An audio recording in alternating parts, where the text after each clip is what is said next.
अरे पूछो मत। इसलिए कह रहे हैं कि अगर कहेंगे तो विश्वास नहीं होगा, तो इसलिए हम कहा पूछो मत। अगर हम कहते हैं कि दुख मिट जाता है तो आप उंगली हमारे ऊपर उठा दोगे। तो अगर कहोगे मंत्र जपने से क्या दुख मिट जाते हो, अगर हम कहते हैं हाँ, तो आप कहोगे आप ही भोग रहे हो, अभी तक क्या मंत्र नहीं जप पाए क्या। बात यह है कि पूर्व जो प्रारब्ध निश्चित हो गया है उसे भोगना पड़ेगा।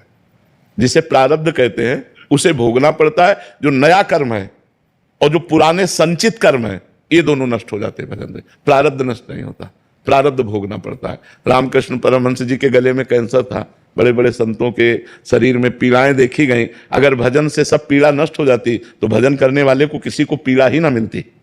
आप विचार करके देखो, जितने बड़े बड़े संत या कोई भी भगत है, पीड़ा से युक्त पाया जाता है, क्योंकि उसके प्रारब्धों का नाश होता है।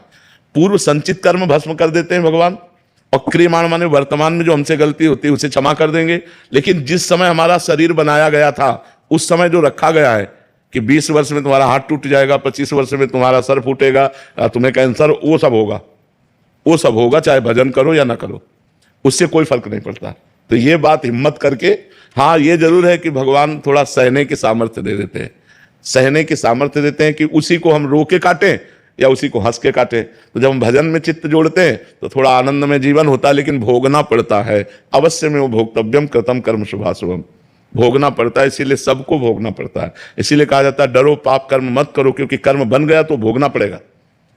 अभी मनुष्य जन्म है तो नाम जप करके, भगवान का आराधन करके, तीर्थ याटन करके, दूसरों की सेवा करके आप मिटा सकते हो। और मनुष्य जन्म छूट गया फिर नहीं मिटा पाओगे, फिर तो भोगना ही भोगना है। इसलिए खूब नाम जप करो और जो कष्ट आवे उसे भोग लो, भगवान का प्रसाद मान करके निकल चलो। बहुत भयावह संसार है, बहुत कष्टमय संसार है। पता नहीं लोग कैसे जीते हैं। यहां तो हर क्षण किसकी शरण में जाए, सब असमर्थ है।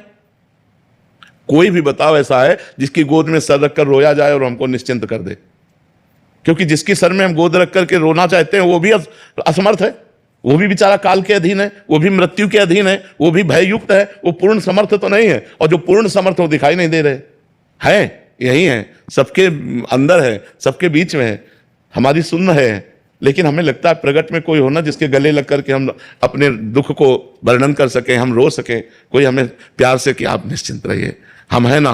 वो ये करते नहीं है, छुपे छुपे डोलते हैं, पर्दे में रहते हैं माया के। देखो एक सीमा है जहां तक तुम्हें भजन आनंद, और जो असीम आनंद की